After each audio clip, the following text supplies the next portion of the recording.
We've been asked a question from a vegan: how do I repair the wrongs with a non-vegan without harming the vegan stance? Well, I don't mean to be harsh about it, but I think what happened in the beginning is something that you need to think about in what you do to change that.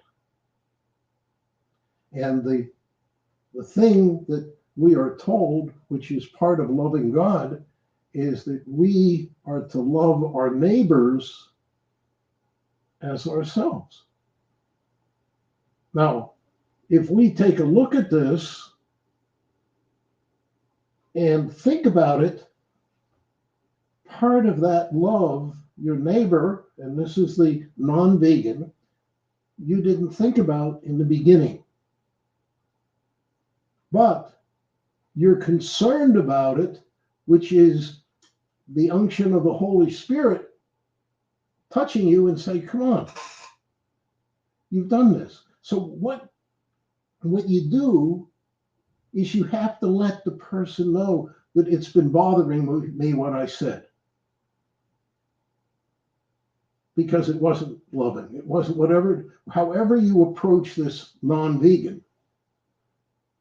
And just tell them, it really has been bothering me. And I don't want to lose, our friendship or whatever it is. How do I repair the damage? Just tell them how you feel. You can love non-vegans. I love a lot of them.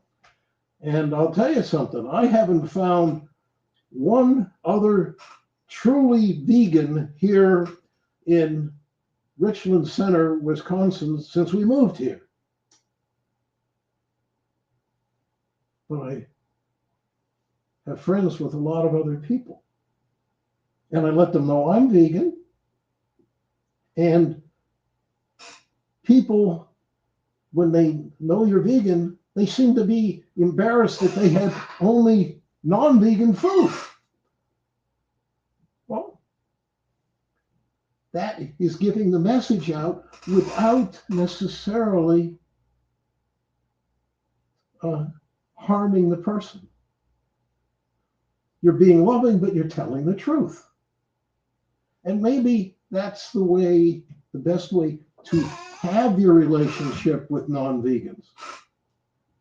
Let them know what you have and make vegan food.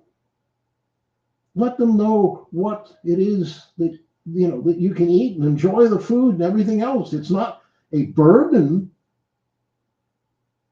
except maybe sometimes we have a little bit of difficulties outside the produce section finding things that are vegan. But